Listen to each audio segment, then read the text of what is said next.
very soon. Who I love. Hey, man. How are you?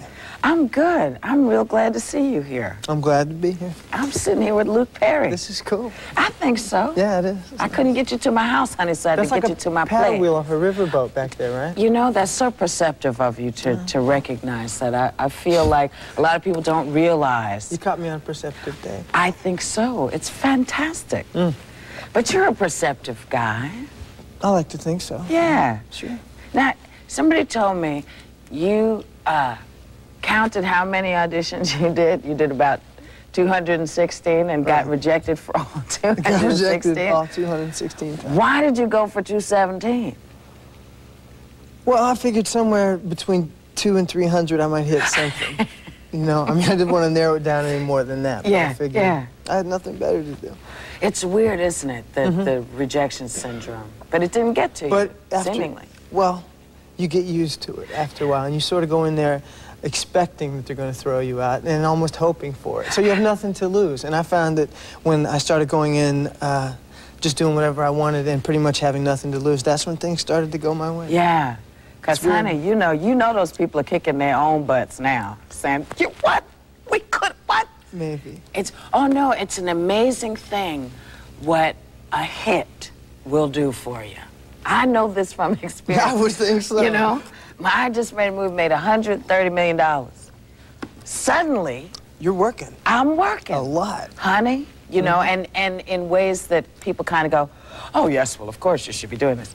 Before that, you know, it's like... It wasn't, of course, anything, was it? No, it was like, don't pretend you're not in the room when she knocks on the door. It's too bizarre. It's too bizarre. It is. Well, you know, they say work begets more work and all that. And I guess that's very true. Or it's just turning out to be in my case. Well, we'll talk about more begatting when we come back. Yeah. That's right. We're Luke Perry, honey.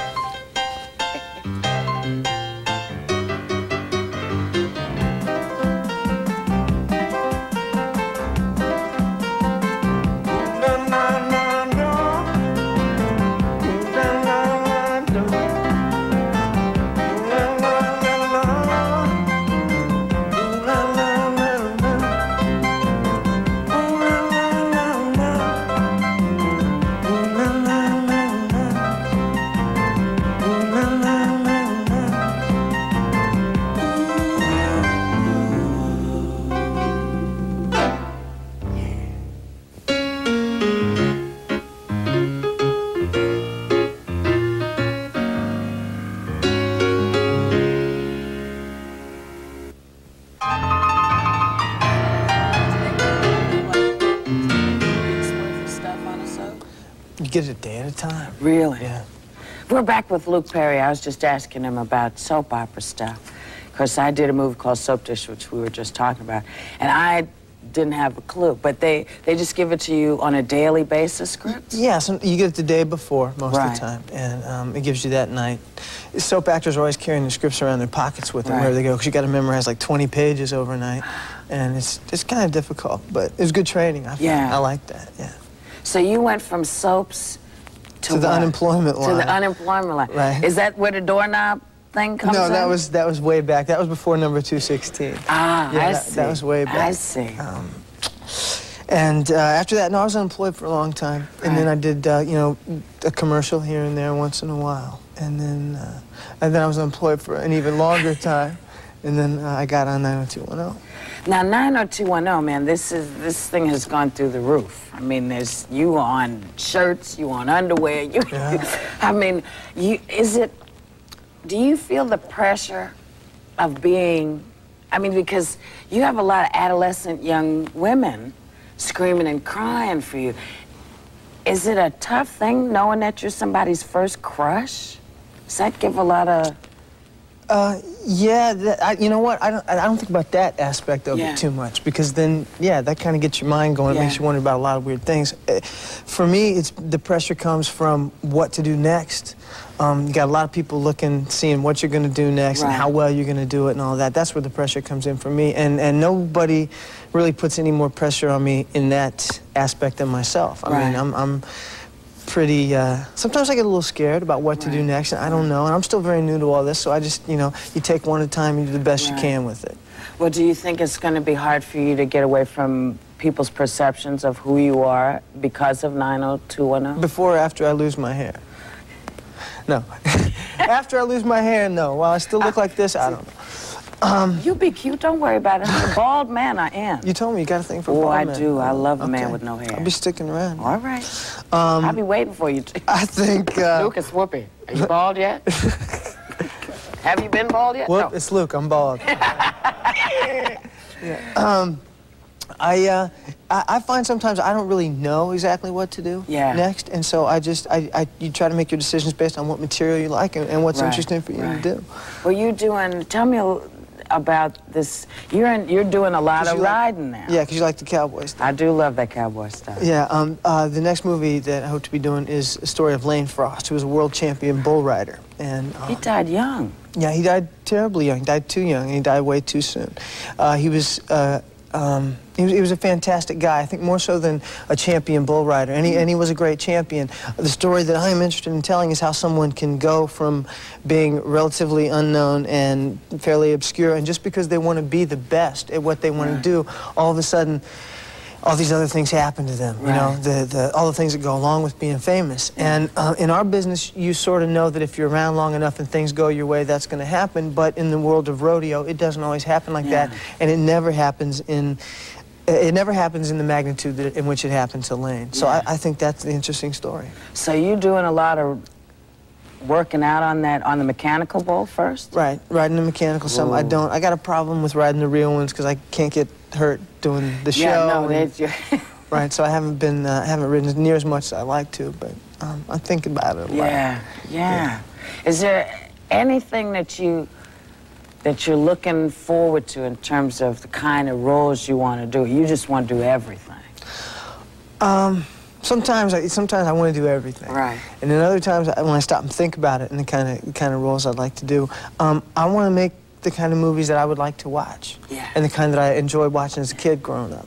Which were like what? Like Escape from New York. Yeah. I love, you know. With Kurt. Yeah, with Kurt. Yeah, it's the man. Great movie. I thought HUD was a great movie. Yes. Sweet Bird of Youth. A lot of the Tennessee Williams stuff I like. Right. I always find myself, I kind of like the stories about guys that are a little kind of outside, you know, off-cast, or not really this guy that rides up on the white horse. I like the guys that come in on the black horse or the dark horse. You know. The guys that come up through the cellar door. There you go. Yeah. Those are the kind of guys I like. Good. Now, you did love letters. You know, I did love letters, too. Right. What'd you think of it? Because that was crazy for me. I mean, well, but you made the, like, quintessential mistake. You went to see it the night before Charlton Heston was doing it. Yeah, I saw Charlton Heston, which was Honey, no. I know. Well, I went, you know, and I was sitting there and I was watching, and he's up there and he has that voice. It's just, you know, so commanding when he speaks. And I was sure that those same words would never come out of my mouth, and it would certainly never have the same meaning. And I went to dinner afterwards with him, and we talked about the play, and he kind of showed me what the hard spots were and what to look out for. And he made a prediction, which ultimately turned out to be true, that I would have more fun in the second half of the play because it was farther away from me, and he always enjoyed the first part of the play more. And it was, it was true. Now, how cool was it sitting with Charlton Heston, man? With Moses? It was, you know, I'm gonna show off. He came, and we're talking about Omega Man is one of my favorite movies. And in it is probably one of the earliest interracial kisses. Yes. So we were talking about this. And he said, "Do you think there's still trouble?" And you know, people still get. I said, "Oh yeah, honey." That man leaned over and lip locked me. My eyes kept this big, and I thought, I am kissing Charlie. I wanted to, you know, woo, but I lay one on. I did, you know, I wanted to, but you know, my upbringing got the best of me, which is, I kept my lips closed. I was hurt. I thought about it for days. I thought I should have just laid it. Slipped in some tongue. Yes, just that much. Well, next time you'll know. But see, then it looked like I'm looking for it. Right, but it wasn't. You know, he had. We talked about Ben-Hur. Yes. Doing the chariot race sequence, you know, things like that. I told him that one of my favorite scenes has always been in the Planet of the Apes when he's riding the horse to the end of the beach and he sees the Statue of Liberty, you know? Yeah, it was very powerful. I thought that was great. Did you see Will Penny? The Western that he did. No, I haven't seen it in its entirety, but I've seen bits and pieces of it. It's wonderful. It is a wonderful film. One of the. I love Westerns. I would like to do a Western. Me too. I'm a sucker for Westerns. Well, let's do Western together, honey. Shoot. Now, who are your mentors? Who did you watch and say, yeah, that's texturally, that's where I'd like to get to? Well, Paul Newman. You know? Yeah. Because he just, I guess when I was a little kid, my mom had this picture of Paul Newman on the mirror.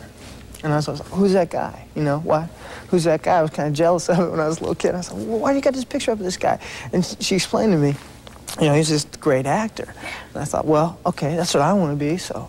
That was sort of like my first, I put the two visually together. Great actor is this guy, and this is what I want to be. So I watched all of his work.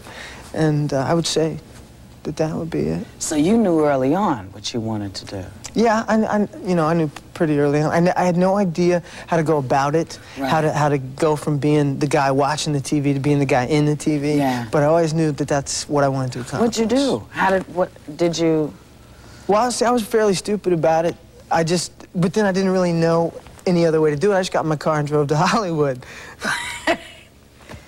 Kirstie Alley did the same thing. Yeah, I ran into her in Missouri. We were both getting gas on the way out.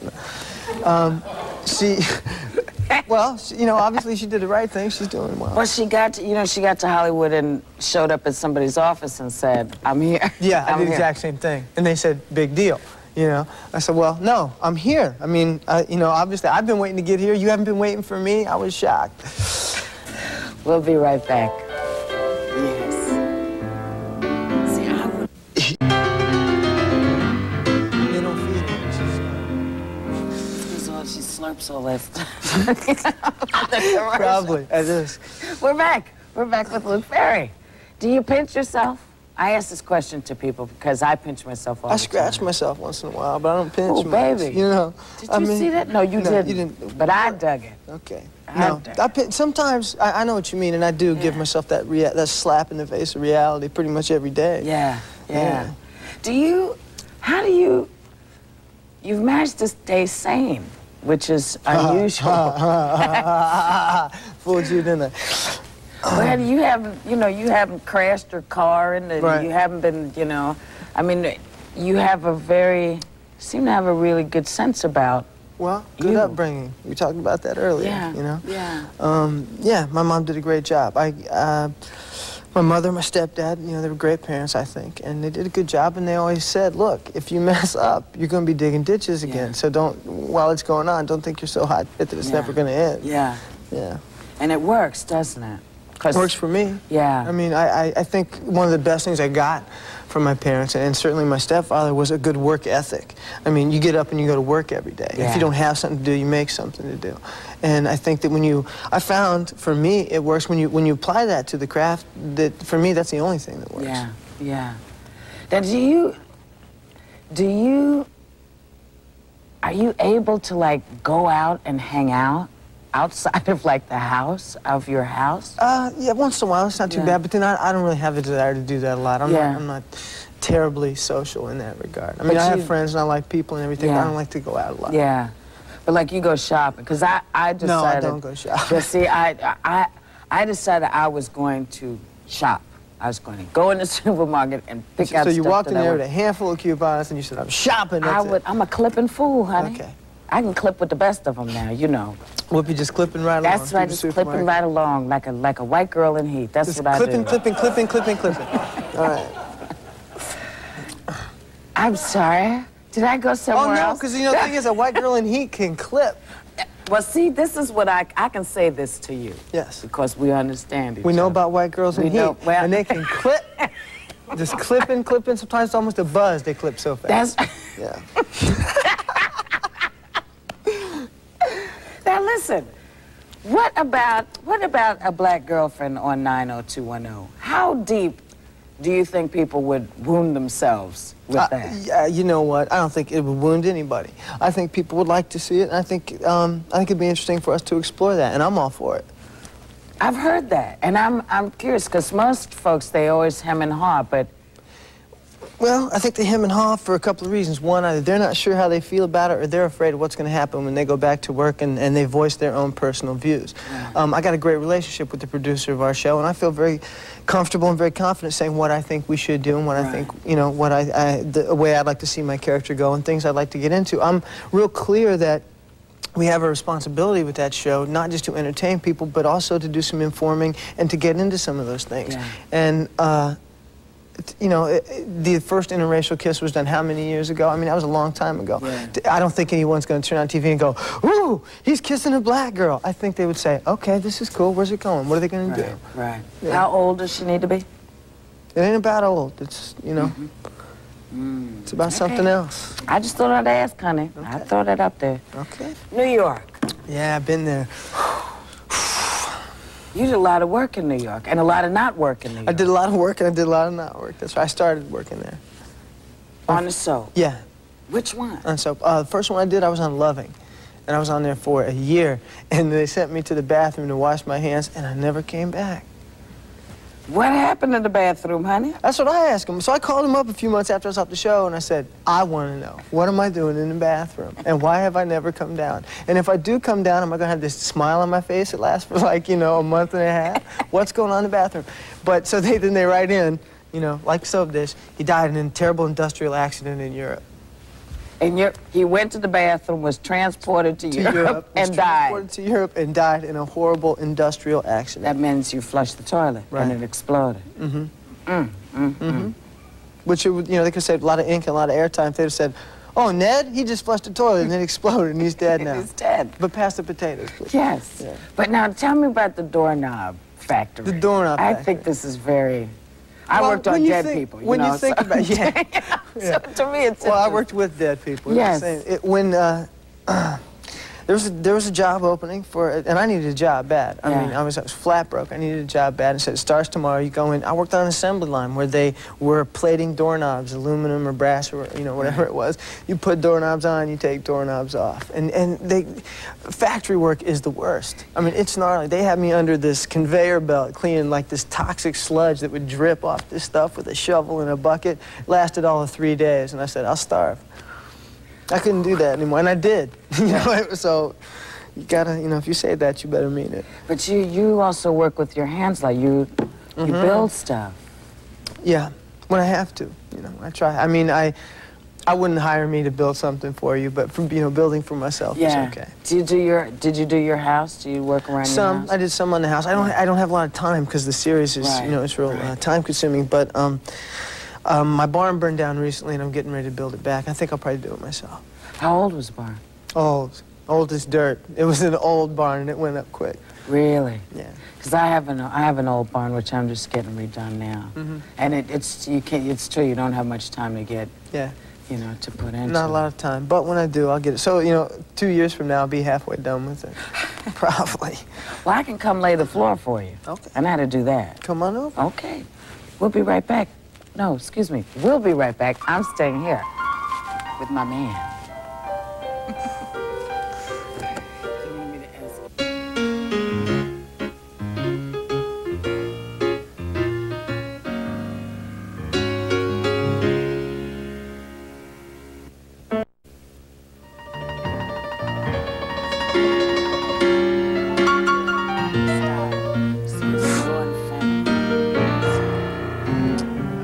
So what? Who's going to tell you about it if you're holding it? Well, yeah, really, not anybody. Not anybody. What are you reading right now? Are you reading anything interesting? I'm actually rereading something. I read a book called All the Pretty Horses, and I'm reading it again. Is that Tom Robb? No, Cormac McCarthy wrote this book.